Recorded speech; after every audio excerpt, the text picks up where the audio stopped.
Comic books aren't like real life. They're so much cooler. Lifting characters from comics and adapting them to the big screen is a complicated process, and for Marvel, that meant a redesign of some pretty iconic characters.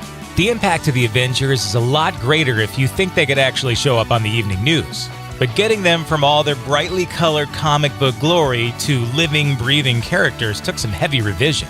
It was, however, totally worth it. Here's why Marvel changed how the Avengers looked when they brought them to the movies. Hawkeye. Sharp-eyed viewers will notice that in Avengers, Age of Ultron, and Civil War, Jeremy Renner's Hawkeye sports some gear that pays tribute to the character's original comic look with its purple coloring, but without getting quite so crazy. Of course, it's thankfully missing some traditional details. When Renner went on stage at Wizard World Chicago's MCU panel, one optimistic young fan asked if he was going to get to wear a mask. He confirmed that the answer was a resounding no. And here's why it's for the best. If Marvel had kept Clint Barton's original look, just no. It's not clear what's worse, the purple on purple outfit or that mask. Look at it. Even still, his comic costume sort of made sense. The character's parents died when he was a kid, but when it came time to stay in the orphanage, he said nuts to this and joined the circus instead. And without question, this getup belongs in the circus. Marvel was going for a serious feel with the Avengers, after all, and this one just had to go in its entirety. Good thing. Of course, they could have gone a step further and given him, a gun, too. The city is flying. We're fighting an army of robots. And I have a bow and arrow. None of this makes sense. Captain America. When it came to getting down to the business of war, Marvel Studios made the right moves with Captain America.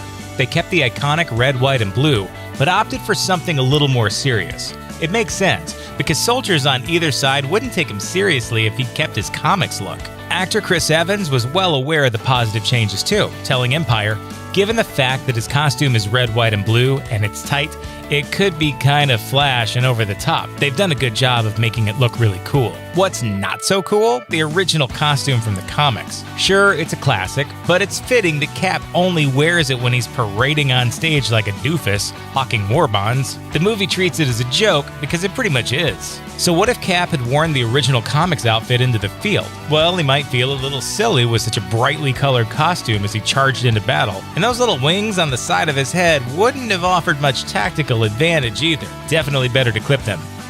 Thor. The original costume for Thor, Marvel's resident Norse god of thunder, was pretty dang cool. It was also, to put it simply, completely unfilmable. And the first time Thor made it to television in 1988's The Incredible Hulk Returns proves this to be true, since they didn't even bother trying to come close. Yo, someone on stage, give me the hammer!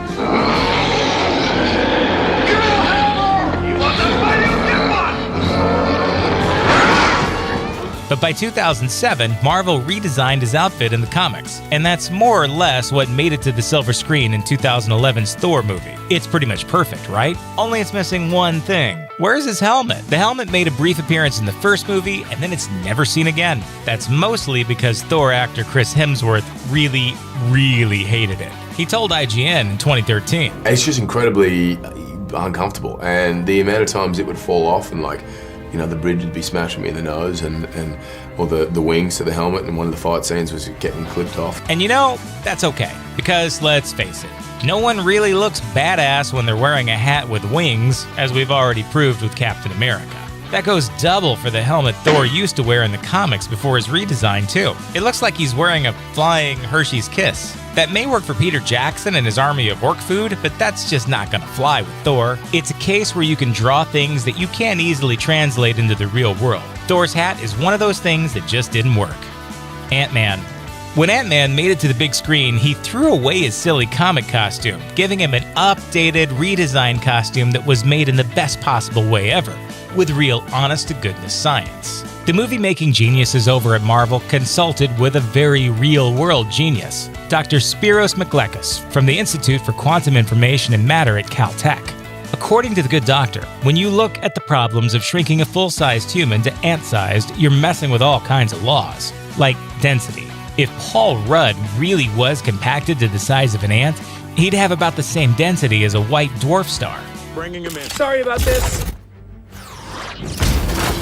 And there's more. From breathing oxygen molecules too big for your tiny body to process, to a smaller body that generates too much heat, There are lots of reasons why comic book Ant-Man's outfit just wouldn't cut it. Enter the new Ant-Man suit, with a totally closed design. That's a radical departure from this thing. The big silver dome, the little microphone for speaking to ants, and those antennae.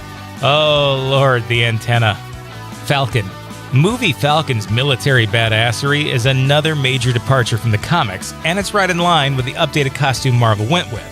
Falcon got decked out in military garb, functional-looking wings, and Red Wing became a drone, rather than the feathers and blood bird he was in the comics. The comic book version of Sam Wilson is almost nothing like the movies, and that's a good thing.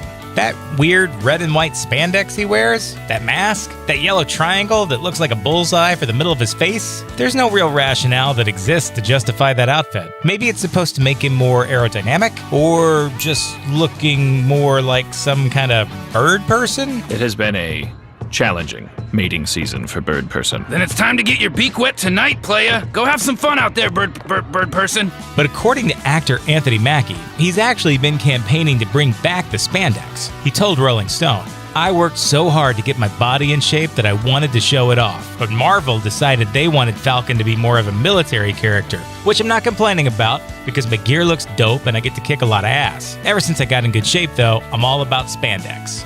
So, if you're one of those people that wants to see Falcon in all of his super tight glory, Mackie's working on it. And he doesn't seem like the type to give up easily. Quicksilver.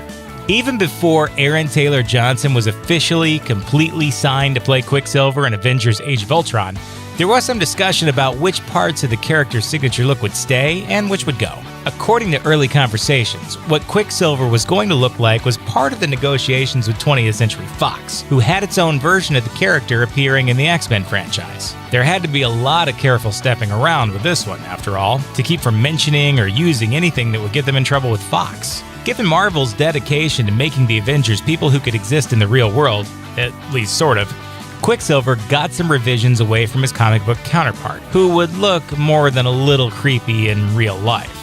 The hair? Straight up white. The outfit? Blue spandex with a boring lightning bolt going diagonally across the chest, like a sash or something. Comic book Quicksilver looks like some kind of hall monitor on meth or something. Scarlet Witch. When it comes to translating female comic book characters to the big screen, movie studios have an uphill challenge.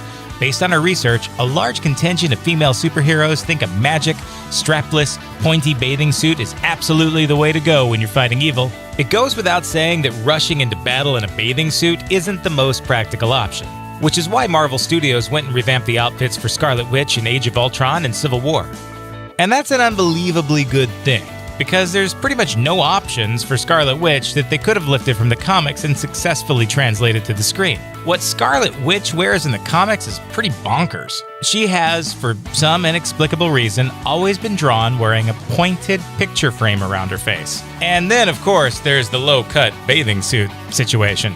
Fortunately for actress Elizabeth Olsen, Marvel's plans to completely revamp Scarlet Witch in the movies have been in place from the beginning. While appearing on Late Night with Seth Meyers, Olsen herself explained her initial meeting with Age of Ultron director Joss Whedon. He said, "There's this character, Scarlet Witch, that I'm interested in for you to play."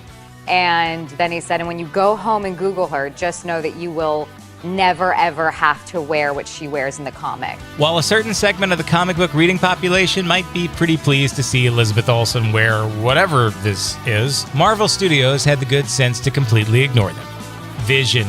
According to Vision himself, actor Paul Bettany, part of the problem Marvel faced was in making him look exotic against an already out-there cast of characters. More than 6 months of back and forth went into finding the right colors for Vision. Vision first showed up in the comics in 1968, and over the years he's had a couple of different variations to his look. Eventually, Vision went from his sort of lemonade and cucumbers look to more of a beige, I spilled country gravy on myself look. And really, white on white is not that great of a fashion choice. But most of them were, for some reason, variations on a bright yellow and green outfit, cape, and a bright red face. Fortunately, when it came time to film, the Vision skin tone changed, going from bright red to what makeup department designer Jeremy Woodhead described as a purple pinky red. Considering how Vision in the comics has traditionally looked more or less like a goofy, crying clown with a yellow cape, there's really only one word to describe the filmmaker's changes to bringing the character into reality: marvelous. Thanks for watching. Click the grunge icon to subscribe to our YouTube channel. Plus, check out all this cool stuff we know you'll love too.